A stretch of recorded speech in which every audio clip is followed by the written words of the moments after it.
네, 안녕하세요. LS증권 리테일 사업부의 염승환 이사입니다. 많이 들어보신 분들도 좀 계실 거예요. 워낙 이제 요즘에 전선 업종에 대한 관심들이 좀 많기 때문에 그래서 오늘 LS 에코에너지 한번 박종석 팀장님을 좀 모셔봤는데 바로 소개해드리도록 하겠습니다.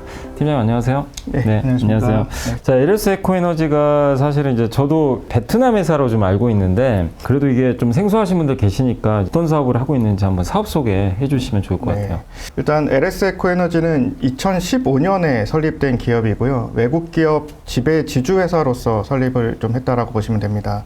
그리고 그로부터 1년 뒤에 저희가 2016년도에 이제 유가증권에 이제 상장한 이제 상장 기업이고요. 그 LS 에코에너지는 크게 이제 3개의 법인을 지금 이제 외국에서 이제 법인 운영을 하고 있는데 지금 베트남에서 그 2군데 그리고 미얀마에서 1군데 총 이제 3개의 외국 법인을 이제 지배하고 있는 지주회사라고 보시면 됩니다. 베트남 같은 경우에는 지금 이제 북부 하이퐁에 이제 LS 비나가 위치를 좀 하고 있고요.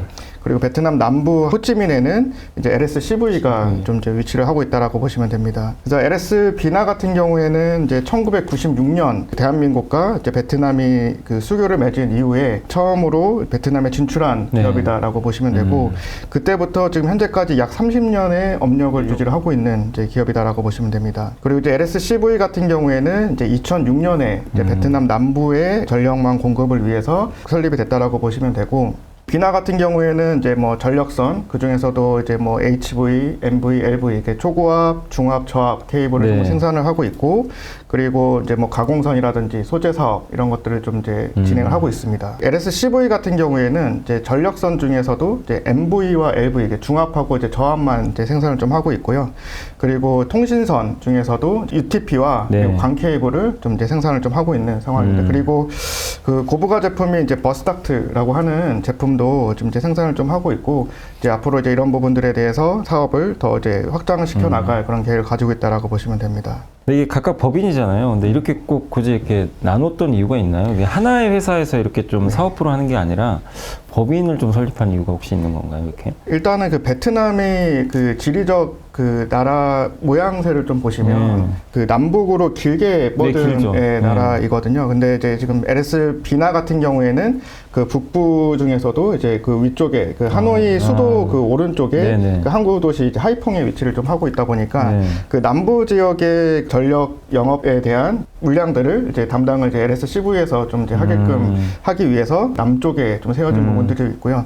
그리고 남부 호치민도 이제 제2의 도시라고 할 정도로 굉장히 이제 큰 도시이고 거기서 이제 싱가포르라든지 또는 이제 캄보디아, 뭐 라오스 이제 수출이나 이런 부분들도 담당을 하고 있기 때문에 이제 그 남쪽에 CV가 좀 위치를 하고 있다라고 보시면 좋을 것 같습니다. 어떻게 보면 좀 전략적으로 좀 판단을 좀 하신 건데 동남아도 되게 많이 있잖아요. 근데 이제 베트남을 꼭 어쨌든 생산 법인으로 정한 이유가 꼭 있는 건지. LS 에코에너지가 이제 베트남을 생산 지역으로 선택한 이유가 크게 3가지 정도가 있는데요. 그 첫 번째는 이제 베트남의 높은 경제 성장률에 있습니다. 그래서 베트남은 이제 2023년 기준으로 약 7% 이상의 경제 성장률을 좀 기록하고 있고 그럼에 따라서 지금 이제 내수 시장 이제 확대 가능성이 굉장히 큰 나라 중에 하나입니다. 그에 따라서 지금 이제 뭐 전력망이라든지 이제 통신망 인프라 구축의 수요가 굉장히 좀 늘어나는 추세에 있고 그리고 또 한 가지는 이제 작년 5월 달에 이제 제8차 전력 개발 계획을 이제 베트남 정부가 승인한 부분들이 있거든요. 그거에 따라서 이제 앞으로 이제 발전 설비 용량에 대한 이제 증가 부분을 계속적으로 좀 늘려나갈 계획에 있기 때문에 그런 부분들 통해서 지금 이제 저희가 베트남을 좀 선택을 한 부분이 있다라고 보시면 되고 아무래도 이제 베트남이 이제 아시아와 이제 유럽, 이제 북미 시장을 좀 연결하는 이제 글로벌 이제 그 지리적 위치를 좀 가지고 있기 때문에 베트남에서 생산했을 때 싱가포르라든지 이제 뭐 캄보디아 이런 쪽으로 이제 수출하는 데 있어서는 이제 수출 리드 타임 이런 것들을 좀 줄일 수 있는 그런 부분들도 있고 전력선 같은 경우에는 육로나 이제 해상을 통해서 이제 운반을 해야 되는데 운반 거리가 짧아질수록 이제 운송비나 이런 것들이 또 절감되는 그런 부분들도 있습니다. 그래서 이러한 부분들에 대한 이제 수출 효율성을 좀 극대화하기 위해서 이제 저희가 선택했다라고 보시면 되고 마지막으로는 이 베트남에 이제 풍부한 이제 뭐 생산 가능 인구가 있었다라고 보시면 됩니다. 그래서 베트남의 인구가 약 1억 명 정도 되는데요. 그 중에 약 70%가 20대에서 60대 이렇게 생산 가능한 인구로 좀 구성이 되어 있거든요. 그러다 보니까 아무래도 이제 상대적으로 이제 저렴한 좀 인건비를 통해서 가격 경쟁력을 좀 가져갈 수 있는 부분들이 있었다. 저도 이게 항상 좀 궁금했거든요. 왜 네. 베트남일까 좀 상당히 궁금했는데 좀 정리를 해드리면 베트남이 지금 고도 성장을 좀 하고 있는 상황에서 전력 수요 많을 수밖에 없고 또 거기에 지리적 이점이 좀 상당히 큰 것 같아요. 이게 아까 말씀하신 대로 다른 나라 수출할 때 이 운반비가 좀 적게 들 수 있고 그리고 세 번째가 이제 노동력 결국 이제 생산 가능 인구 좀 젊잖아요. 인구가 젊기 때문에 그런 부분들을 감안하셨는데 근데 여기서 한 가지 조금 이제 궁금한 게 해외 기업에 대한 규제가 좀 있을 수 있잖아요. 근데 그런 부분에 있어서는 크게 뭐 좀 차별을 한다거나 뭐 그런 좀 제한 조건이 좀 까다로운 편인가요? 그런 부분들은 베트남 자체에서 좀 까다롭지는 않고요. 아. 베트남도 이제 뭐 공산 국가이긴 하지만 네. 이제 외국 기업 투자나 이런 것들을 또 유치받기 위해서 이제 뭐 FDI 기업들에 대한 이제 수출 규제나 이런 것들을 또 이제 많이 좀 이제 풀어놓은 상태고 풀어놓은 그런 부분들 통해서 뭐 베트남에서 사업을 하는 거에 있어서의 큰 제약은 이제 제약은 크지는 없다. 없다라고 보시면 됩니다. 고객사 대부분이 그러면 이게 베트남을 대상으로 하는 건지 그게 좀 궁금하긴 하거든요. 이제 지금 아무래도 주 사업장이 베트남이기 때문에 저희 전체 매출의 70%는 그 베트남 내수에서 좀 나온다고 보시면 되고 나머지 30%는 이제 아까 말씀드린 이제 뭐 싱가포르나 이제 아시아 국가로의 수출과 그리고 유럽 그리고 북미 쪽으로 나가는 이제 수출 물량들이 약 30% 정도 되거든요. 이제 그래서 이제 베트남의 현지 고객들만 있는 것이 아니라 이제 글로벌적으로 고객사들이 다 이제 분포를 하고 있다라고 보시면 좋을 것 같습니다. 근데 그럼 그 안에서도 결국엔 이게 내수면 정부 발주가 되게 중요할 것 같은데 근데 정부 발주할 때 보통 입찰을 하잖아요. 베트남 내 경쟁 기업들이 좀 많은 편인지 아니면 이게 가점 형태로 이렇게 서로 좀 공유를 하는 그런 구조인지 그게 좀 궁금하거든요. 비나나 CV에서 전력선들을 좀 생산을 좀 하고 있는데 근데 그 전력선 중에서도 이제 전압으로 이제 그 제품군을 나누거든요. 그래서 초고압이냐, 중압이냐, 저압이냐 이렇게 나누는데 그 제품 중에서 이제 중압과 저압 케이블은 이제 베트남 현지 업체에서도 이제 어느 정도 이제 기술이 상향 평준화가 좀 되어 있는 상황입니다. 그래서 이제 저희도 이제 그 MV, 이제 LV 이제 중압 케이블과 저압 케이블에 대해서 이제 입찰을 들어갈 때는 현지 업체들과 이제 그 경쟁을 해서 수주를 받아야 되는 이제 그런 상황들이 있는데 저희가 또 생산하고 있는 이제 초고압 케이블 같은 경우에는 베트남 내에서 이제 유일하게 저희가 제조할 수 있는 이제 그런 기업이거든요. 그러다 보니까 이 초고압 시장 자체는 저희가 거의 이제 뭐 선점을 하고 있는 그런 상황이라고 보시면 되고 이제 그러다 보니까 이제 MV, LV에 대한 이제 마진율이 이제 상대적으로 굉장히 조금 이제 떨어지는 반면 초고압 케이블 같은 경우에는 이제 상당히 좀 고마진 그 고부가 제품이라고 보시면 좋을 것 같거든요. 그러다 보니까 저희는 이제 앞으로 HV 쪽으로 이제 그 제품 믹스나 이런 걸 통해서 마진율을 좀 올리고자 한다라고 보시면 좋을 것 같습니다. 그러니까 이제 중압과 저압은 아무래도 좀 경쟁이 있는 편이고 고압이 LS 에코에너지가 거의 좀 그 시장을 완전히 좀 선점을 하고 있기 때문에 그런 부분에선 좀 마진이 좀 높을 것 같은데 근데 이게 그러면은 좀 고압, 중압, 저압 중에 그래도 핵심은 지금 고압 같긴 한데 이게 비중이 좀 높은 편인지 아니면 만약에 낮으면 이게 비중이 앞으로 계속 올라가는 구조인지 그 베트남 시장 자체가 아직은 이제 이 HV 시장이 크지는 않은 상황입니다. 이제 그 이유가 아직 이제 베트남 경제 성장률이 높은 거에 반해서 이제 그 기반 시설이라든지 이런 것들이 이제 MV나 LV 중심으로 지금 이제 되어 있기 때문에 지금 저희가 생산하고 있는 이제 초고압 케이블 같은 경우에는 이제 유럽 쪽으로 보통 이제 수출을 좀 많이 하고 있는 상황이거든요.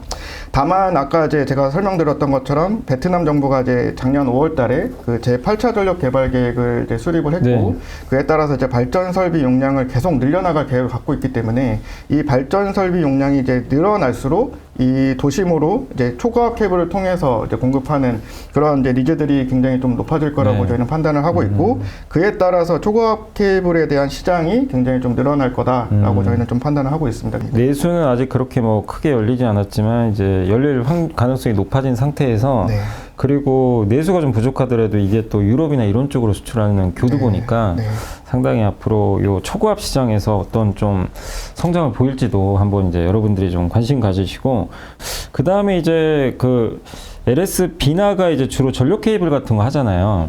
근데 이제 LSCV를 제가 이제 보니까 UTP 케이블, 뭐 전력 케이블 뭐 이런 거 한다고 하는데 아마 대부분 생소하실 거예요. 이게 또 UTP가 뭔가. 그래서 한번 요걸 좀 설명을 해주시고 이게 시장 규모가 그러면 앞으로 좀 커질 건지 그런 것도 한번 좀 업황도 얘기해 주시면 좋을 것 같아요. 네. 일단 이제 UTP 케이블은 이제 뭐 데이터 전송이라든지 네트워크를 연결하기 위한 이제 기본 통신 케이블이라고 보시면 네. 되거든요. 그래서 그 랜 케이블의 일종이라고 보시면 좋을 것 같습니다. 네. 그래서 주로 이제 뭐 데이터 센터라든지 뭐 IT 인프라에 구축하는데 이제 전반에 좀 사용되는 그런 케이블이라고 보시면 좋을 것 같고요. 이 UTP 케이블 같은 경우에는 이제 이 늘어나는 데이터량을 처리하기 위해서 네. 이제 뭐 빅테크 기업들도 계속적으로 뭐 데이터 센터에 대한 투자 이런 것들을 늘려나가고 있는 상황이거든요. 그래서 이제 그런 부분들에 대한 이제 그 수요가 앞으로는 굉장히 더 커질 거라고 좀 판단을 좀 하고 있고 또 베트남 내에서도 이 데이터 센터 사업도 앞으로 더 확장이 될 거라고 베트남. 저희는 판단을 하고 있기 때문에 그러한 수요에 대응하기 위해서 좀 UTP 케이블도 저희가 계속적으로 좀 이제 생산하고 있는 상황이라고 보시면 좋을 것 같습니다. 여기서 만들어지는 게 혹시 미국으로 수출되는 건가요? LSCV에서 생산하고 있는 UTP 케이블이 거의 90% 이상이 그 북미로 수출을 하고 북미로. 있는 상황이라고 보시면 좋을 것 같습니다. 네. 그리고 이제 가동률을 제가 한번 이게 그 전자공시 들어가서 봤더니 LS비나의 전력 케이블이 84%로 이게 가동률이 제일 높더라고요. 이게 네. 사업 중에서 이 정도 가동률이면 꽤 높은 것 같긴 한데 이게 가동률 100%까지 여유가 있는 건지 아니면 이 정도 가동률을 유지하는 게 원래 좀 적정 수준인 건가요? 이 가동률 일단 자체가? 지금 84% 정도 이제 가동률을 보이는 거는 네. 이제 안정적인 운영 수준을 좀 유지하고 있다라고 네. 판단해 주시면 좋을 것 같고요. 이거를 이제 100%까지 뭐 가동률을 높여서 운영하는 것도 충분히 이제 가능하긴 한데 네. 만약에 그 추후에 이제 수요나 이런 것들이 프로젝트가 이제 많아져서 이런 가동률이나 이런 것들이 더 부족할 것 같다라는 판단이 되면 그때는 뭐 생산 라인 증설이라든지 이제 뭐 유휴부지를 활용해서 시설 확장이라든지 이런 것들을 통해서 이제 뭐 시장 수요분에 좀 유연하게 좀 대응하고자 하고 있다. 또 한 가지는 이제 이 프로젝트나 제품별로 이제 뭐 마진이나 이런 가격이 굉장히 편차가 좀 심하거든요. 이런 것들을 계속적으로 좀 고마진 제품으로 믹스를 하면서 마진율을 높이는 걸 저희가 좀 전략으로 진행하고 있다라고 보시면 좋을 것 같습니다. 그래서 일단 말씀해 주신 대로 전력 케이블 이제 가동률 84%는 잘 유지되는 가동률이라고 보시면 좋을 것 같고 혹시라도 이제 부족해지면 나중에 증설도 고려할 수 있다 이렇게 언급해 주셨고 그리고 저도 이제 자료나 이런 거 보다 보니까 한 가지 또 궁금했던 게 히토류 사업이 거기 들어가 있더라고요. 왜냐면 이제 요즘에 미중 갈등 얘기가 계속 나오면서 제일 많이 나오는 게 중국이 이제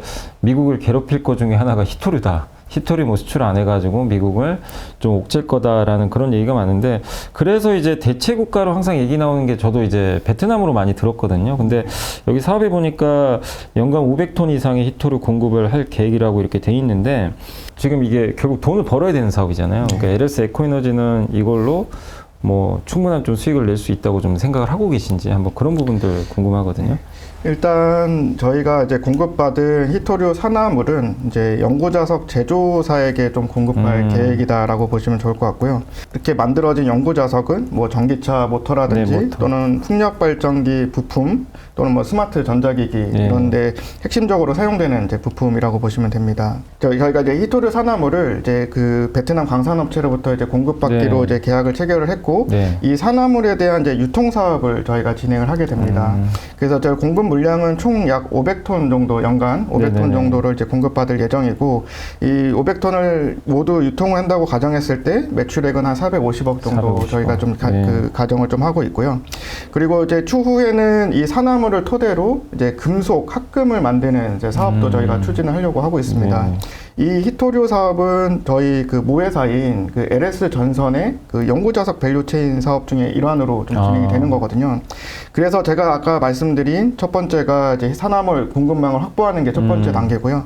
두 번째는 저희 이제 히토류 금속 합금을 만드는 그 사업으로 진행이 되고 세 번째는 이제 저희 전선의 또 다른 자회사인 LS 에코 첨단 소재에서 그 연구자석을 만드는 그 사업으로 진행이 됩니다. 그래서 전체 이 세 단계가 그 연구자석 밸류체인 사업의 이제 일환이다라고 보시면 좋을 것 같습니다. 그러니까 저기 보니까 이제 히토류 원광은 이제 거기 베트남 업체로부터 이제 받지만 그 다음 단계부터는 이제 다 내재를 해가지고 연구자석까지 만들어서 이제 부품사에 공급하는. 네, 맞습니다. 요게 언제쯤에 이게 혹시 뭐 이렇게 매출이나 이렇게 의미 있게 좀 된다고 지금 혹시 계획은 하고 계시는 건가요? 일단은 뭐 산화물에 대한 이제 공급은 이제 2025년부터 저희가 좀 이제 25년. 공급을 네. 받을 수 있지 않을까라고 좀 기대를 하고 있고요. 지금 이제 광산업체에서 이 원강을 이제 분리정제하고 양산하는 작업들을 좀 진행하고 있는 상태다라고 이제 봐주시면 좋을 것 같고요. 그 후에 이제 저희 그 LSCV에 또 유효부지가 좀 있기 때문에 네. 거기를 활용해서 금속 합금을 만드는 이제 설비랑 이제 공장 시설 투자 이런 것들 통해서 이 사업을 또 진행한다라고 보시면 좋을 것 같습니다. 네, 그래서 히토류 사업까지 한번 좀 알아봤고요. 사실 주식 투자하신 분들은 이걸 테마로 좀 많이들 보시거든요. 히토류 뭐 중국이 미국과 또 뭐 안 좋다 이러면 막 히토류 테마가 막 급등하는데 네. 그 회사 내부에서도 이걸 상당히 좀 이걸 좀 중점적으로 계속 끌고 가려고 하는 건지 아니면 사업 다각화 측면에서 조금 이제 포지션을 이렇게 좀 네. 여러 군데 하는 건지 그게 좀 궁금하긴 하거든요. 아무래도 이제 앞으로 이 히토류 자원에 대한 이제 중요성은 이제 더 커질 수밖에 네. 없을 거라고 생각을 하거든요.